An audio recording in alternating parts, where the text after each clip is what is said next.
Hello, I just wanted to make a quick video.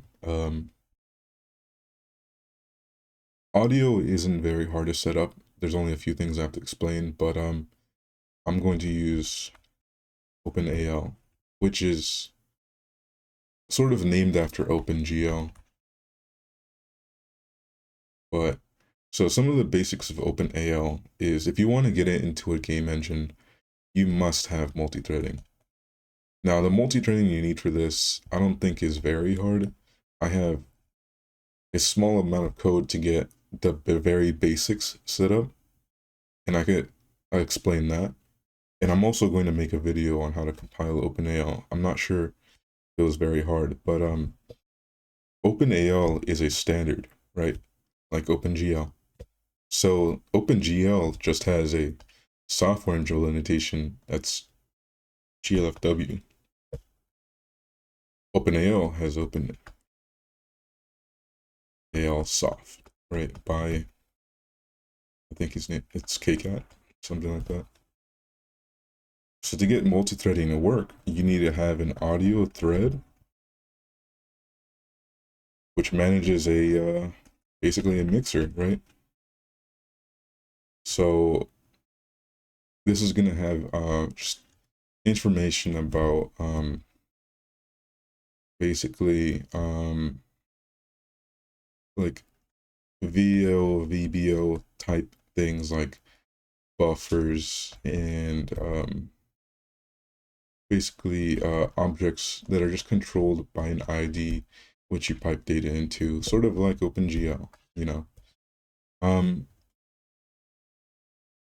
just wanted to give you a quick video on understanding the multi-threading because let's look at the code real quick.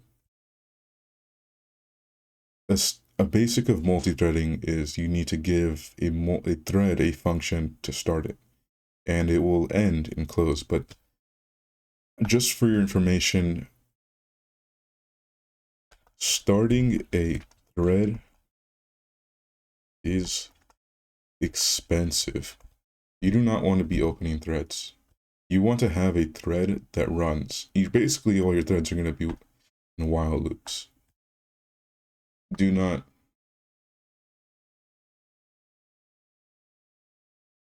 see. This is the function that I put into my thread. You can see in my thread constructor,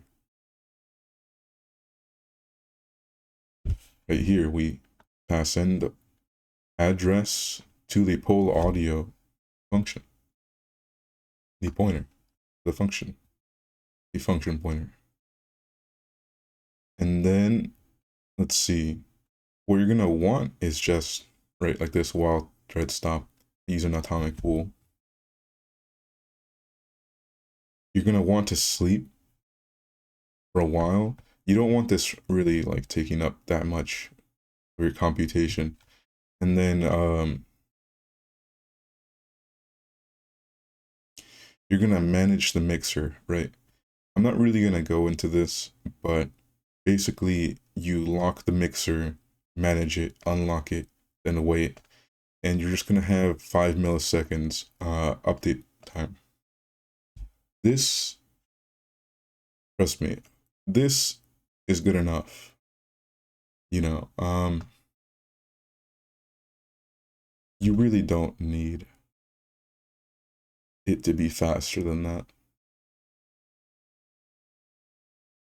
And also right here, obviously I have a mutex for my mixer, right?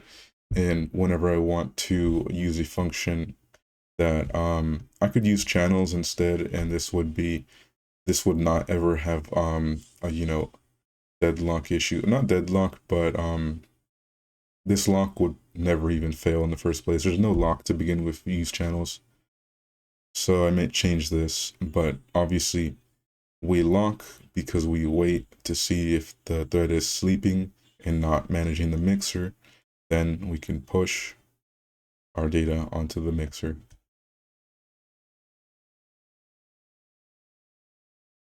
Other than that, a lot of this code I didn't copy. You know, I do right here. Yeah, I do have the credits. All right. Thank you.